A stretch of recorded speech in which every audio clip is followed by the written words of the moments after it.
పరిపాలన సాగించేవారు ఆ రోజుల్లో బ్రిటిష్ వారు. కరువు వచ్చినా జనం ఎలా చేస్తా ఉన్నా పట్టించుకునే పరిస్థితి ఉండేది కాదు ఆ రోజుల్లో బ్రిటిష్ గారి పరిపాలనలో. డొక్క ఎండిన కనికరం చూపించే పరిస్థితి ఉండేది కాదు ఆ రోజుల్లో బ్రిటిష్ వారి పరిపాలనలో. మరి ఒక్కసారి ఆలోచన చేయమని అడుగుతా ఉన్నా, ఆ రోజు బ్రిటిష్ వారి పరిపాలన ఈ రోజు చంద్రబాబు నాయుడు గారి పరిపాలనలో తేడా ఏమైనా ఉందా అని అడుగుతా ఉన్నా మిమ్మల్ని అందరినీ కూడా. ఈరోజు ఇదే పెద్ద మనిషి చంద్రబాబు నాయుడు గారి హయాంలో ఈ 4 సంవత్సరాలుగా చూస్తూ ఉన్నది ఏమిటంటే పోలీస్ రాజ్యం నడుస్తూ ఉంది.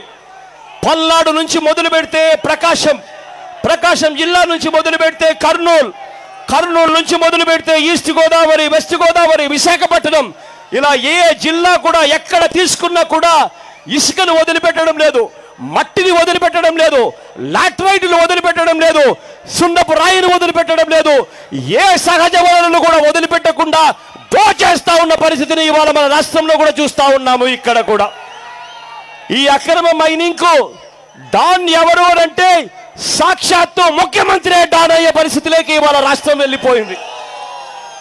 ఇవాళ ఈ 4.5 సంవత్సర పరిపాలన చంద్రబాబు నాయుడు గారి హయాంలో మహిళలకు రక్షణ లేకుండా పోయింది. మెడికల్ కాలేజీల్లో పిల్లలు ఆత్మహత్యలు చేసుకుంటా ఉన్నారు, రైతులు ఆత్మహత్యలు చేసుకుంటా ఉన్నారు, విద్యార్థులు ఆత్మహత్యలు చేసుకుంటా ఉన్నారు, నిరుద్యోగులు ప్రాణాలు వదిలేస్తున్నారు. చంద్రబాబు నాయుడు గారు 4 సంవత్సరాల పాలనలో, చంద్రబాబు నాయుడు గారి హయాంలో మన రాష్ట్రంలో పెరిగింది ఏమిటో తెలుసా? పెరిగింది ఏమిటి అని అంటే రైతులకు చంద్రబాబు నాయుడు గారి మోసం తాళలేక, రుణమాఫీ కాక, గిట్టుబాటు ధరలు రాక అప్పు నిప్పులా మారిన పరిస్థితి ఇవాళ రాష్ట్రంలో చూస్తా ఉన్నాం. రైతన్నలకు పన్నులు చూస్తే ముళ్ళుల్లా గుచ్చుకుంటా ఉన్న పరిస్థితులు ఇవాళ రాష్ట్రంలో చూస్తా ఉన్నాం.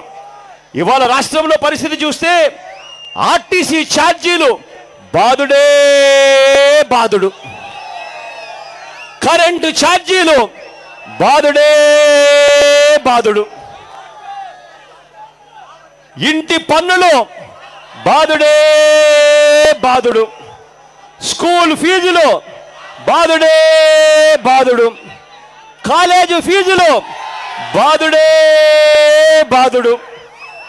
ఈ పెద్ద మనిషి చంద్రబాబు నాయుడు గారి హయాంలో పెట్రోలు డీజిల్ మీద వాటుకు తోడు లీటర్కు 4 రూపాయలు లోకేష్ పాకెట్ మనీగా వసూలు చేస్తూ బాదుడే బాదుడు.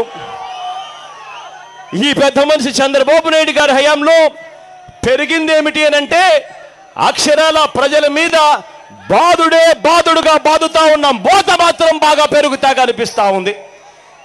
ఇదే పెద్ద మనిషి చంద్రబాబు నాయుడు గారికి ఉద్యోగాలేమో సీఎంకి ఆయన కొడుకు కనిపిస్తా ఉంటే నిరుద్యోగం ఇంటింట గ్రామంలో మనందరికీ కూడా కనిపిస్తా ఉంది నిరుద్యోగం.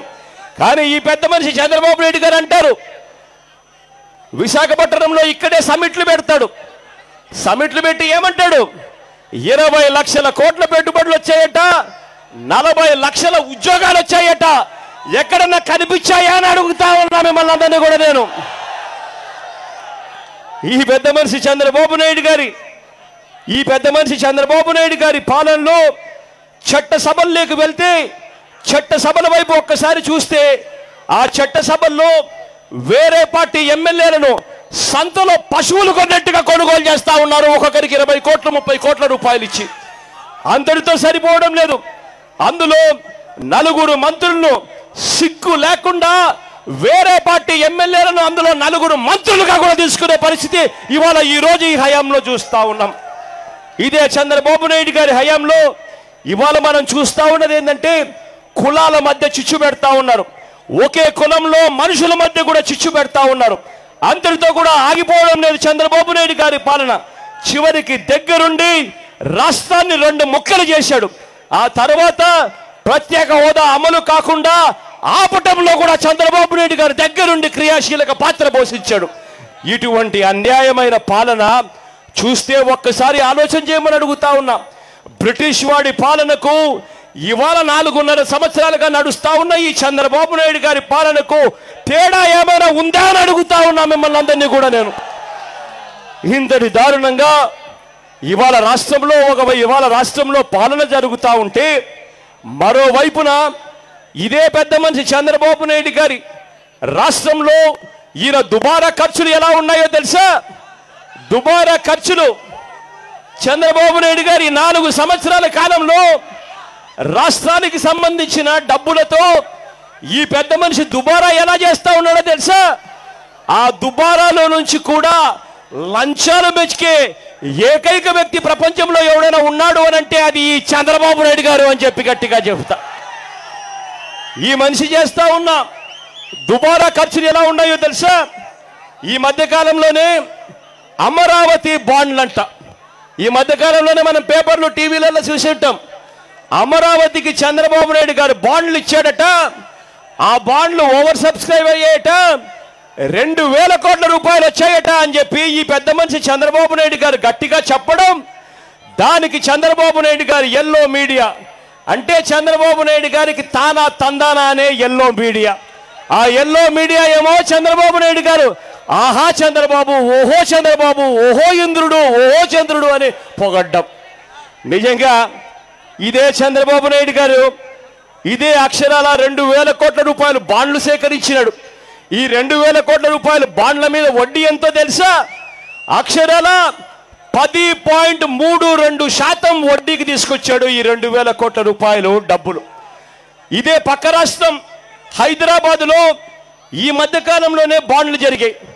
వాళ్ళు జిహెచ్ఎంసీకి సంబంధించి బాండ్లు తీసుకొచ్చారు. వాళ్ళు తీసుకొచ్చిన వడ్డీ రేట్ ఎంతో తెలుసా? కేవలం 8.9% తీసుకొచ్చారు. ఆ పక్కనే పూణే రాష్ట్రం, ఆ పక్కనే ఉంది మహారాష్ట్ర రాష్ట్రం.